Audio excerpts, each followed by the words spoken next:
Oke guys, sekarang kita lanjutkan soal nomor 11. Nomor 11 ya. Salah satu faktor yang menyebabkan stupa Borobudur dianggap karya lokal jenius adalah A. Penggambaran, ini penggambaran ini ya. Ini penggambaran kehidupan yang harus dijalani oleh umat Buddha untuk sampai ke nirwana. B. Penggambaran kehidupan manusia yang mudah tergoda oleh dosa, sebagaimana digambarkan pada relief di bagian bawah candi, yaitu kehidupan manusia dalam tahap rupa dhatu. C. Pola bangunan yang kuat dan berbentuk simetris merepresentasikan planet bumi yang cukup kompleks. D. Pemaduan ini atau perpaduan, ini maksudnya perpaduan.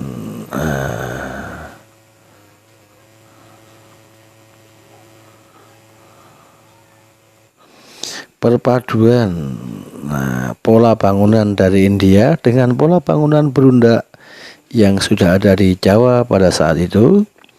E. Pembuktian bahwa sejak zaman dulu bangsa Indonesia telah mengenal kehidupan religius. Oke guys, untuk membahas soal kayak gini kita harus mengetahui apa itu lokal genius. Lokal genius, boleh saya katakan lokal genius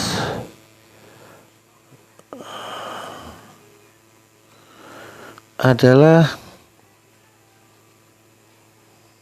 kemampuan budaya lokal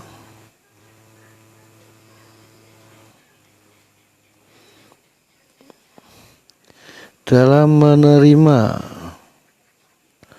pengaruh asing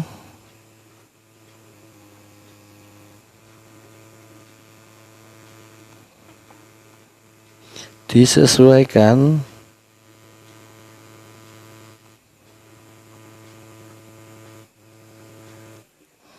kepribadian atau sifat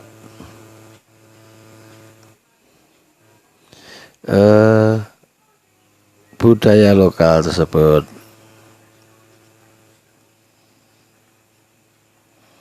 Atau budaya setempat.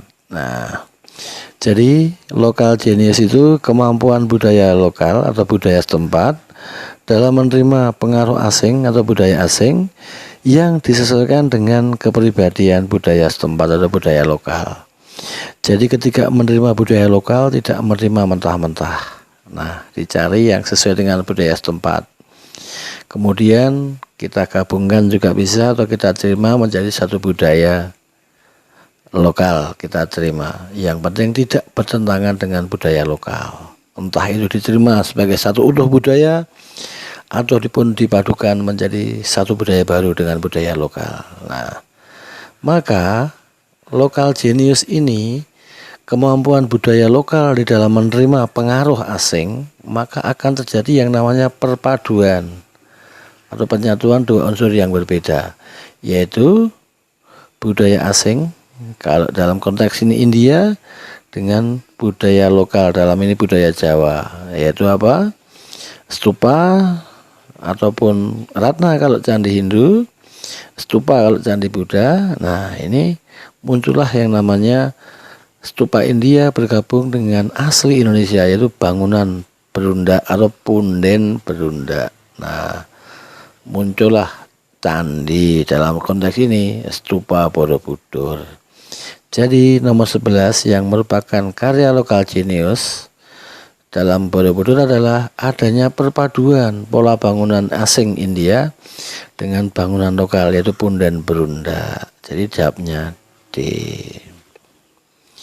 Kemudian kalau ada yang bingung apa itu rupa dhatu, ini kan fase kehidupan manusia. Ada yang mengatakan ini fase-fase umum secara universal manusia, tapi ada yang mengatakan ini adalah ajaran Buddha. Yang pertama itu kan kama dhatu. Kama Dhatu itu apa? Tahap manusia yang masih penuh diliputi amarah. Nah, yang kedua adalah Rupa Dhatu.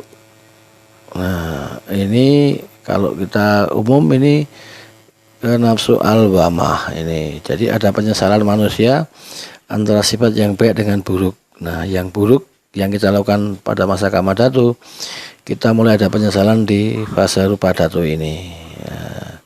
Kemudian yang terakhir adalah Arupa Dhatu. Nah, Arupa Dhatu ini boleh dikatakan mutmainah. Nah, di mana manusia sudah mencapai kesempurnaan, meninggalkan hal yang berupa nafsu amarah di sini ini, menuju hal yang semuanya baik. Nah, ini adalah pengertian dari tahap-tahap kehidupan manusia, fase-fase itu. Kama Dhatu, Rupa Dhatu, dan Arupa Dhatu ini ya. Jadi nomor 11 jawabnya D, gitu ya D ya. Oke, kita lanjut soal nomor 12. Alasan kerajaan Sriwijaya dikategorikan sebagai negara maritim adalah A. Menjadi pusat agama Buddha, pertanian, dan kekuasaan di Nusantara. B. Dapat menguasai negeri-negeri di seberang laut. C. Menguasai perdagangan dan pelayaran di Semenanjung Malaya, Selat Malaka, dan Selat Sunda. D. Menguasai perdagangan dan pelayaran dengan Mataram kuno, Singosari, dan Majapahit. E. Menjadi pusat perdagangan antara Pulau Sumatera dan Jawa. Oke guys, untuk menjawab ini kita harus mengetahui apa itu maritim guys. Nah, maritim, ini lawannya adalah agraris. Maritim itu adalah kerajaan atau satu negara bisa yang menitikberatkan atau memfokuskan kehidupan ekonomi melalui pelayaran dan perdagangan. Pelayaran dan perdagangan. Sedangkan agraris ini melalui pertanian. Nah, ini kebanyakan di negara-negara atau kerajaan pedalaman ini. Nah, kalau negara maritim ini menguasai pelayaran dan perdagangan, maka akan menguasai bandar-bandar. Kemudian menguasai laut-laut atau pantai. Nah, atau selat. Nah, dalam hal ini Sriwijaya itu negara yang mulai berkembang sekitar abad 7, puncak keemasan sekitar abad 8. Nah, abad ke-8 puncak keemasannya ini boleh saya katakan. Nah, maka dia sebagai negara maritim harus menguasai pelayaran dan perdagangan. Dan Sriwijaya adalah negara yang besar. Sementara saingan kuat Sriwijaya ada di Jawa, Mataram kuno, Singosari, dan nanti di akhir adalah Majapahit. Nah, ini tidak mungkin karena mereka adalah musuh, dalam arti saling bersaing. Nah, saat Sriwijaya berkembang menjadi bandar besar, pusat perdagangan yang besar, Sriwijaya menguasai ini Semenanjung Malaya, Selat Malaka, dan Selat Sunda. Pantai-pantai ini dari bawah penguasaan Sriwijaya, sehingga armada angkatan laut, terutama angkatan laut karena maritim di laut atau perlayaran, armada lautnya Sriwijaya ini mampu mengamankan dan menjamin keselamatan, mampu mengamankan perdagangan di wilayah ini. Nah, sehingga dikatakan sebagai negara maritim. Jadi 12 jawabnya adalah C. Alasan kerajaan Sriwijaya dikategorikan sebagai negara maritim adalah C. Menguasai perdagangan dan pelayaran di Semenanjung Malaya, Selat Malaka, dan Selat Sunda. Oke guys, gitu ya. Oke, kita lanjut nomor 13. Ini hubungan perdagangan antara Nusantara dan Cina telah terjadi melalui pelayaran langsung sejak adanya pengaruh agama Hindu dan Buddha di Nusantara. Sebab ini Perdagangan langsung adalah perdagangan antara orang Cina dengan masyarakat Nusantara tanpa perantara. Jadi gini guys pembahasannya. Antara Cina dan Nusantara, kalau boleh saya katakan Nusantara dan Cina, awalnya hubungan langsung ini tidak sementara orang Indonesia ke Cina, tapi diawali dari India. Nah, orang India dulu berdagang ke Cina dulu lewat Semenanjung Arab atau lewat Timur Tengah. Namun melalui Arab banyak kejahatan, ada rampok atau begal dan lain sebagainya lewat jalur sutra itu. Nah, akhirnya karena banyak kejahatan mereka mengalihkan perdagangan melalui Nusantara. Nah, dari India ke Cina melalui Nusantara. Nah, di Nusantara mereka juga berdagang dengan orang-orang Nusantara. Sambil berdagang, sambil menyebarkan agama Hindu dan Buddha. Nah, akhirnya orang India dapat berdagang dengan Nusantara. Setelah agama Hindu dan Buddha terjalin, maka Nusantara pun banyak mengirim orang-orangnya ke Cina sebagai bentuk hubungan diplomatik yang baik. Apa tujuh misalnya Kerajaan Melayu ataupun Sriwijaya di Sumatera, menurut berita dari Ed Seng, itu sudah mengirimkan ke Cina, Sriwijaya. Nah, maka pernyataan benar salah. Setelah pengaruh agama Hindu dan Buddha, perdagangan langsung itu sudah ada, mulai terjalin. Jadi pernyataannya adalah benar. Kemudian, perdagangan langsung adalah perdagangan antara orang Cina dengan masyarakat Nusantara. Ini titiknya dihilangkan. Tanpa perantara, benar apa salah? Betul. Kalau pakai perantara berarti tidak langsung. Nah, apakah ada hubungan sebab akibat?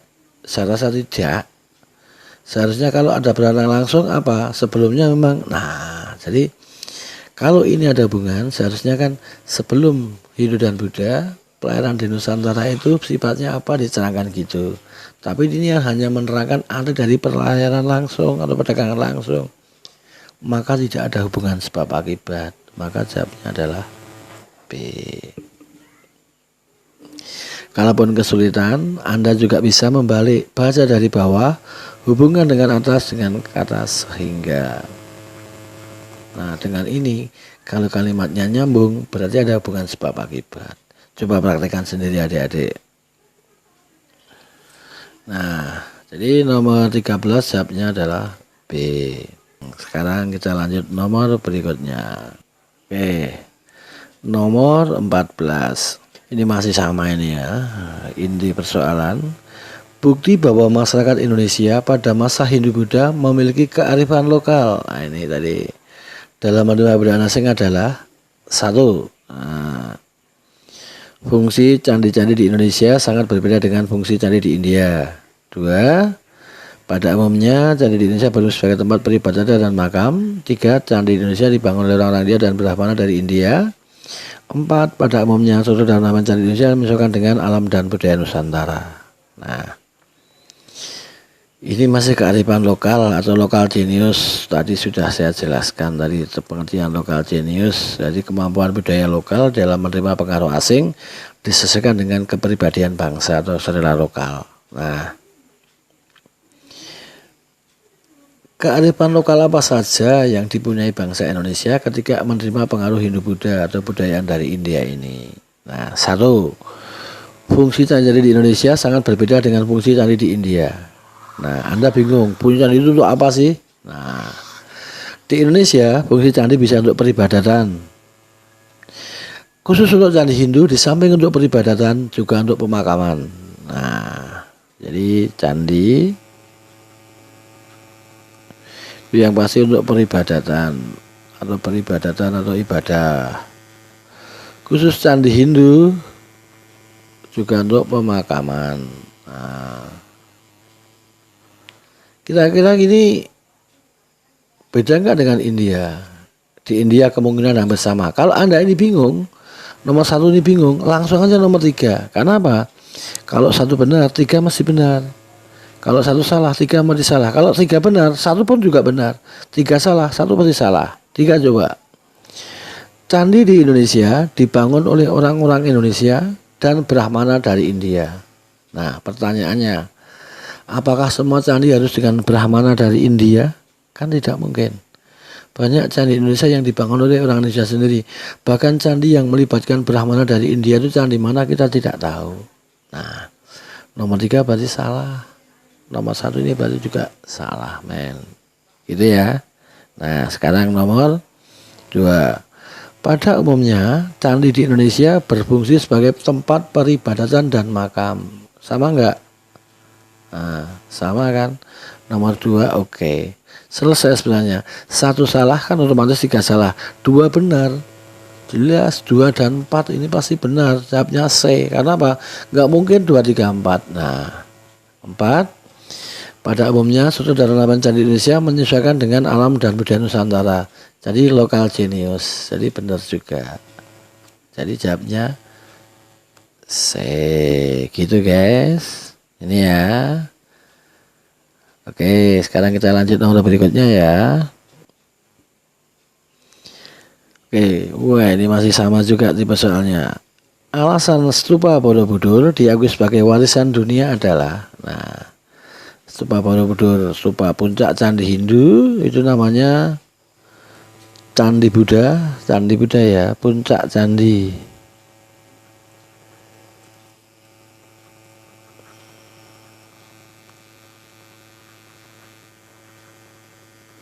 Namanya stupa. Kalau candi Hindu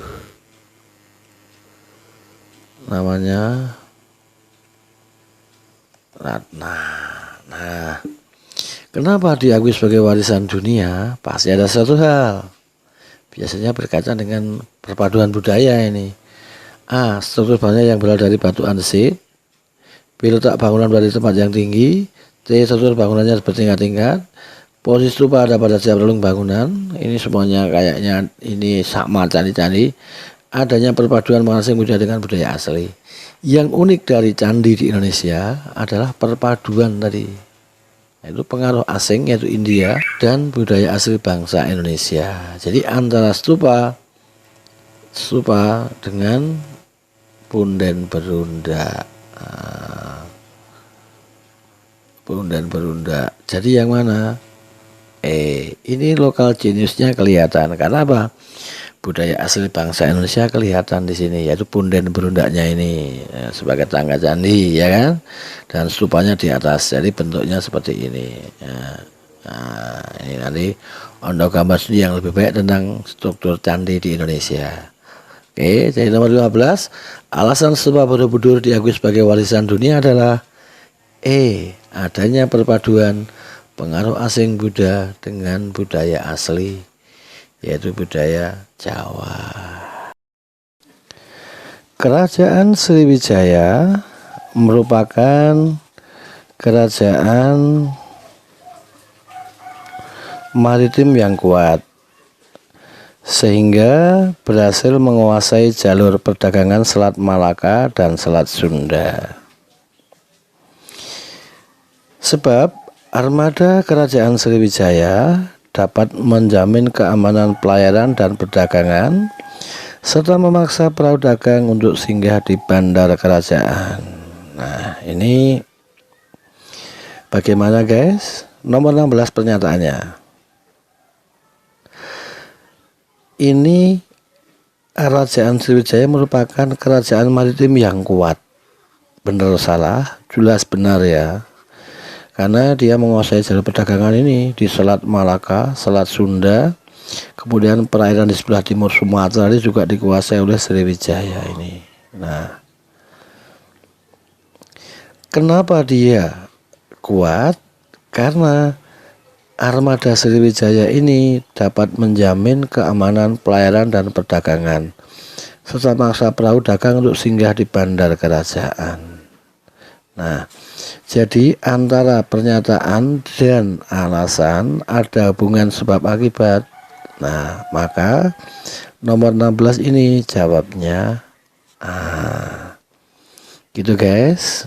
Oke, kita lanjut guys. Nomor 17. Nah, Kitab yang memuat semboyan negara Indonesia Bhinneka Tunggal Ika adalah A. Pararaton, B. Sutasoma, C. Arjuna Wiwaha. Ini H ini ya, Wiwaha. D. Negara Kertagama, E. Babat Tanah Jawi. Ini dibenarkan ya, Babat Tanah Jawi. Nah, kira-kira yang mana guys? Bhinneka Tunggal Ika ini N-nya double ini guys. Tunggal Ika. Ini kalau dipanjangkan Tanhono Darmo Mangrowa, gini ya. Intinya Bhinneka Tunggal Ika ini adalah yang beraneka ragam. Bhinneka ini merupakan satu kesatuan. Disingkat aja Bhinneka Tunggal Ika. Nah, ini pertama kali di Kerajaan Majapahit. Nah, yang dimaksud dengan beraneka ragam itu apa?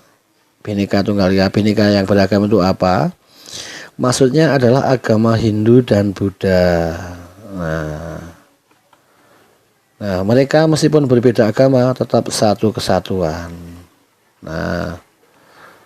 Nah, konsep Bhinneka Tunggal Ika ini kemudian diadopsi oleh bangsa Indonesia sendiri menjadi semboyan negara. Kita yang beraneka ragam tetap satu kesatuan. Nah, pertama kali termuat dalam kitab apa? Kitab itu adalah kitab Sutasoma guys, karya Empu Tantular. Nah, ini ya. Kalau negara Kertagama ini juga dari Majapahit. Ini yang mengarang Puprapanca. Ini berisi perjalanan Hayam Wuruk. Nah, kalau Pararaton ini nonem, NN nonem. Ini tentang Singosari dan Majapahit ini. Jadi nonem karena pengarangnya tidak tahu sampai sekarang. Arjuna Wiwaha ini karangan juga, ini Empu Tantular juga. Ini Majapahit ada, Kediri juga ada Arjuna Wiwaha ini. Kemudian yang E, Babat Tanah Jawi ini, kalau saya terangkan ke bawah sini adalah tentang Kerajaan Mataram Islam. Ini sudah Mataram Islam. Ini kayak gitu ya. Jadi nomor 17 jawabnya B, Kitab Sutasoma. Oke guys, jangan lupa ya. Oke, nomor 18. Kembali lagi ini kearifan lokal ini guys. Kearifan lokal masyarakat Nusantara dalam mengetahui masuknya kebudayaan Hindu Buddha tampak pada A. Candi sebagai pemujaan, B. Bahan bangunan candi, C. Cara peribadatan candi, D. Struktur bangunan dan ornamen candi, struktur bangunan dan ornamen ini ya candi, E. Penataan bangunan dan tata ruang candi. Oke, kita kupas kearifan lokal tadi kan boleh dikatakan sama dengan lokal genius tadi, yaitu apa? Kemampuan budaya lokal menerima pengaruh asing disesuaikan dengan kepribadian bangsa. Menerima pengaruh asing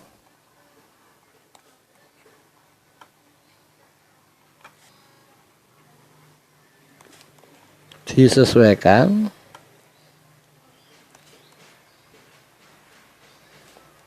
budaya lokal atau kepribadian lokal. Nah, di sini ada pengaruh asing, lokal dan pengaruh asing. Berarti terjadi akulturasi dalam lokal genius atau kearifan lokal itu tadi. Perpaduan yang mana yang merupakan bentuk perpaduan? Nah, ini kalau pengaruh Hindu dan Buddha dalam pengaruh kebudayaan di Nusantara lebih pada struktur bangunan. Apa struktur bangunan? Yang asli Indonesia adalah punden berunda. Nah, ditambah dengan stupa atau ratna atau puncak candi. Kemudian dalam ornamen ini kisah Hindu atau kisah India, tapi suasana Indonesia. Nah, atau suasana Nusantara ini merupakan satu bentuk akulturasi. Nah, maka yang merupakan bentuk kearifan lokal adalah yang di struktur bangunan dan ornamen candi. Gitu guys. Hati-hati ya dalam mengerjakan, harus tekun dan teliti. Nomor 19. Ya. Salah satu hasil karya sastra pada zaman Hindu di Indonesia adalah kitab Semaradhana pada zaman Kerajaan Kediri ini. Kitab tersebut dikarang oleh Empu Prapanca, B. Empu Tantular, B. Empu Panuloh. Ini bukan Panuloh tapi Panuloh.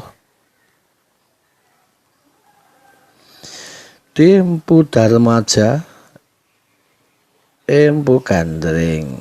Oke.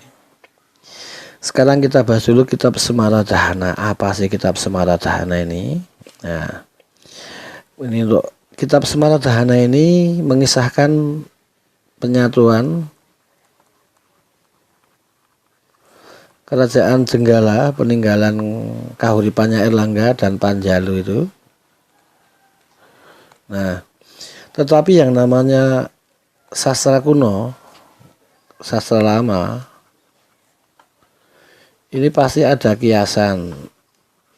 Dan yang kedua istana sentris jelas. Nah, di sini menceritakan kisah ini. Panji Asmoro Bangun ini tidak memberikan nama yang sebenarnya.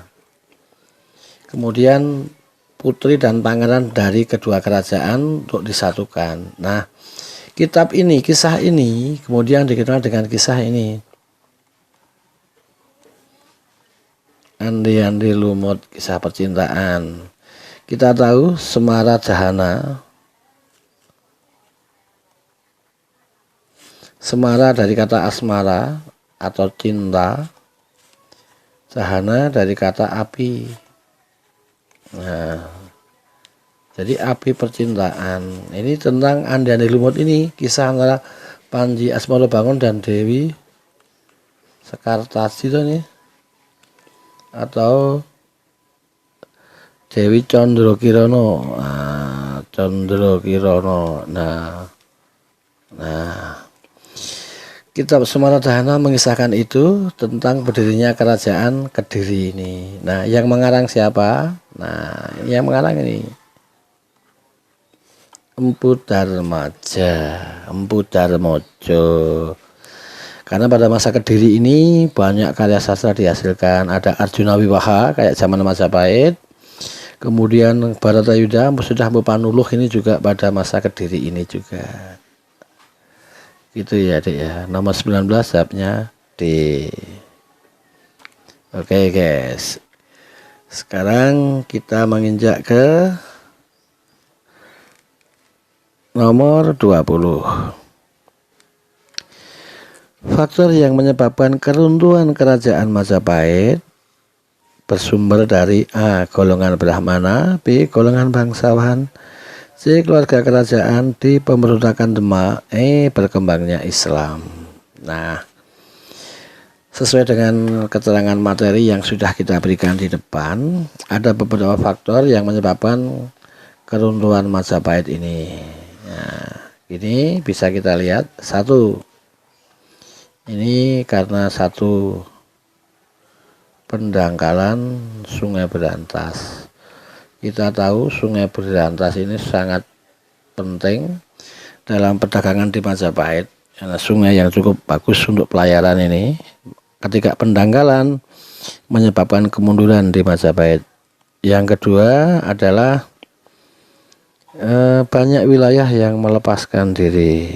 Pasal-pasal daerah taklukan itu banyak yang melepaskan diri. Nah, ini sangat memukul Majapahit. Yang ketiga, tidak ada tokoh sekuat Gajah Mada. Nah, jadi ketika Gajah Mada meninggal atau wafat, Majapahit semakin lemah karena tidak ada patih yang sekuat Gajah Mada. Itu karena apa? Karena tidak ada kaderisasi kepemimpinan.